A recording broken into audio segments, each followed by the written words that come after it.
Well, it took them long enough, but DC finally figured out if you want to write a good superhero movie, just write a Marvel movie.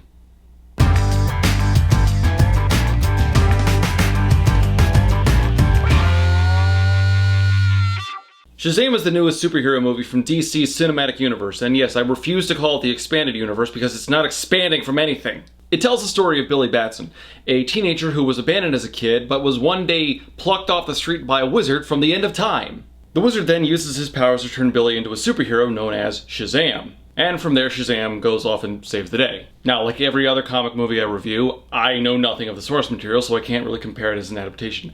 I do, however, have a buddy who's very familiar with the source material, and he doesn't like this. Comic fans more in the know would be more familiar with this, but apparently this Billy is based on the New 52 Billy as opposed to Classic Billy. Apparently Classic Billy was much more of a goody-two-shoes Boy Scout kind of a kid, and that's why he was picked, because his life was garbage, but he still maintained a very good heart. Shazam the Wizard noticed that and pulled Billy out of the ether and selected him as a champion because the Wizard thought that Billy would be able to protect people, and Billy said, well, I can't protect anyone. Well, then the Wizard said, but then how did you protect your perfect heart? Cheesy, yes, but considering comics, I think it works. New 52 Billy is much more of a teenage delinquent kind of kid, and Shazam kind of picks him not because he's a pure soul or anything, but because, screw it, you'll do, Zap. And that does translate into the movie. It's almost entirely the reason Billy was chosen for this. The Wizard was out of options. But if that doesn't bother you, then the movie could still be very enjoyable. I mean, once you sat through the first 30 minutes. I tried to be as optimistic as I could because the trailers looked like the movie was going to be a lot of fun. But the first 30 minutes of this movie, or however long it was just so bad. We're not talking like Suicide Squad levels of bad, but a lot of the performances were really hackneyed. A lot of the writing was forced or way too direct or made the characters look two-dimensional. For example, Billy gets put into a foster home early on, as we see in the trailers, and all the kids are introduced one by one, and they all have their little gimmick.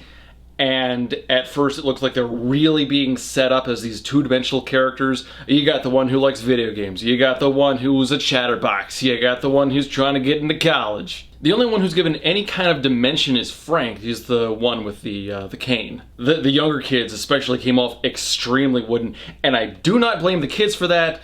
They're like 8 or 9 years old. Not exactly the most developed acting chops at that age. Now, they do get better later on in the movie, but you gotta sit through a lot of forced dialogue first. That being said, the kids who played Frank and Billy are actually pretty good. Billy's very much this apathetic teenager who's really insisting on doing his own thing, looking for his mom for several years. And Frank is this kid who life keeps spitting on, but he's trying to be optimistic. He's also a big superhero fan, so yay! And they play off each other very well. It's actually one of the driving forces of the plot, that being the importance of family. Family plays a very large element in the movie thematically, not just between Billy looking for his mom and learning to live with his foster family, but also with the villain. Now, I've already forgotten the villain's name. It's like Thaddeus Sarventi or something.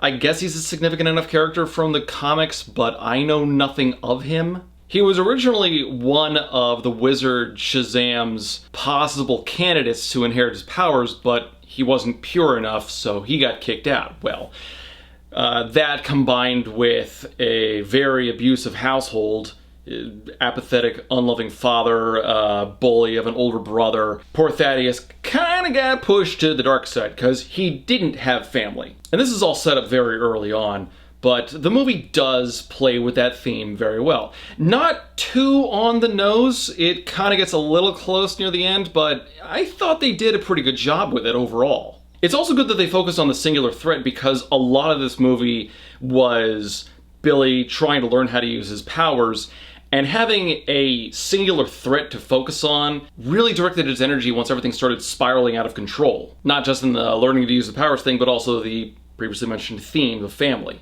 Oh, but easily the best element of this movie was Zachary Levy as Shazam. This guy absolutely nailed this role. It's like from the first minute that he's on screen, the movie instantly got better. Not just because he was very well written, very charismatic, and absolutely hammed up his role in exactly the right way, but also the writing in general seemed to improve, which was weird. It was like they just replaced the writing staff when he showed up. But no, you could absolutely believe that he was playing a 15-year-old trapped in a 30-something-year-old's body. And he never once lost that air about his personality. The entire rest of the movie, it feels like he's learning as a 14-year-old kid. And, oh god, there are some really good laughs. I mean, just the steps they take in him learning his powers, because he's given no general instructions or lists of what he can do. It's just, you have wizard powers. Like, what does that mean? And so the steps they take to unravel the mystery, as it were, are some of the best elements of the movie. Especially the little quickie mart scene that they do that you've seen in the trailers. That whole thing was hilarious. Very nicely done. The only other thing I would say critically would be the climax. And I'm not going to spoil anything. I'm not going to go into any detail, but it kind of goes on forever. I mean, just as soon as you think they're coming to the final showdown of everything, nope, there's another scene after this. And then you're thinking, oh no, this is going to be the final scene. Nope, this is another... No, it just keeps going on. 5 hours later, the climax finally finishes. I mean, it didn't feel like it was really dragging because there were still some interesting developments and some good dialogue. But after a while, I started to wonder if they were doing this intentionally to stretch out the runtime. The combat was fun, the CG was mostly good, the dialogue and the comedy were good stuff.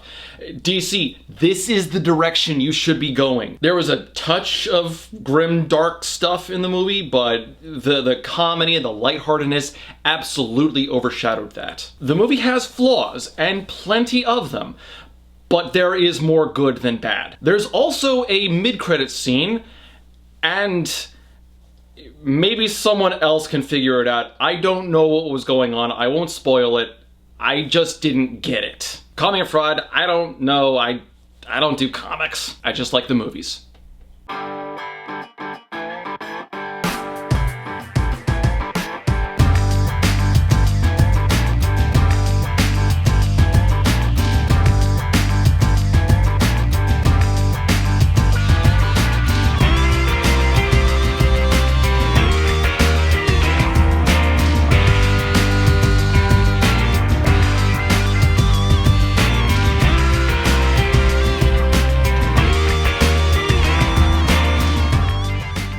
So I think that makes the score DC's 2, maybe 3 good movies to Marvel's 15 or 16.